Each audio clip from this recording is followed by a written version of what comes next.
అందరికీ నమస్కారం. అన్నగారికి శివకల్యం పొందిన ఈ రోజున ఆయనకి శిరస్సు ఉంచి నమస్కారాలు. మన దేశం చిత్రంతో ఒక మాట అన్నాడు ఆయన, దాంట్లో ఎంత వాడినయ్యానని.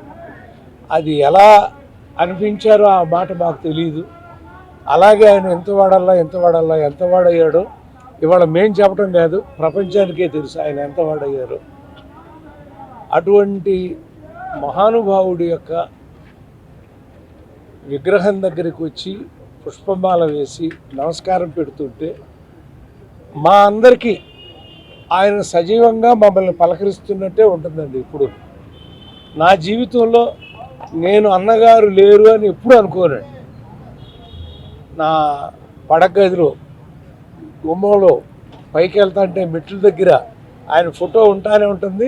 నమస్కారాలు పెట్టుకుంటానే దేవుడి పటానికి నమస్కారం పెట్టుకుని వెళ్ళినట్టుగా వెళుతూ ఉంటారండి. ఈ రోజున పరుచూరి బ్రదర్స్ అనేవాళ్ళు 400 సినిమాలు రాసి ఇంత పేరు ప్రపంచానికి తెలిసేలా జరగటానికి కారణం అన్నగారేనండి. ఆయన చండశాసనుడు అనే సినిమా, ఆ సినిమా మొట్టమొదట నన్ను పిలిపించి ఆ కథ విన్నారు ఆయన. ఆ కథ వినటమే కాదండి, క్లైమాక్స్ బాగోలేదు అని నా కొన్న టికెట్ని క్యాన్సిల్ చేసి రేపు వెళుదురు కానీ మీరు ఈ క్లైమాక్స్ రాసి వెళ్ళండి అని.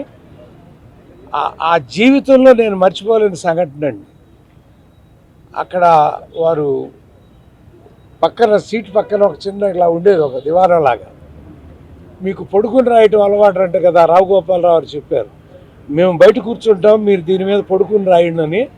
ఆ మహానుభావుడు బయట కూర్చుని నన్ను లోపల ఆ క్లైమాక్స్ రాయించారు చండశాసనుడు. నేను జీవితంలో సినిమా రచయితను అవ్వగలను అని ఆయన ఆ రోజున అన్న మాట ఎందుకు అన్నారో తెలియదు. మీరు ఇండస్ట్రీని ఏళ్తారు అన్నాడు. అది అసలు అర్థం కాని అయోమయం. మొదటి సినిమా రాస్తున్నాం, మమ్మల్ని ఎంత మాట అన్నారు ఏంటని. మరి 400 సినిమాలు రాయగలిగామంటే ఆ దైవం యొక్క ఆశీస్సులే.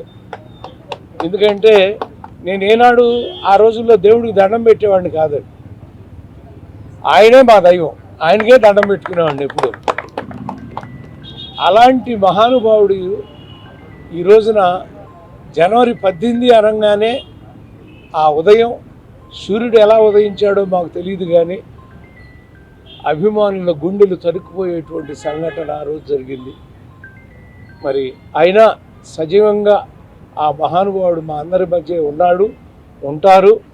కోటాను కోట్ల మంది అభిమానులు నిత్యం ఆయన ఒక దైవంలాగా కాపాడుతూనే ఉంటారని విశ్వసిస్తూ ఇక్కడికి వచ్చినటువంటి అందరికీ కూడా ఆయన ఆశీస్సు లభించాలని కోరుకుంటూ సెలవు తీసుకుంటాం.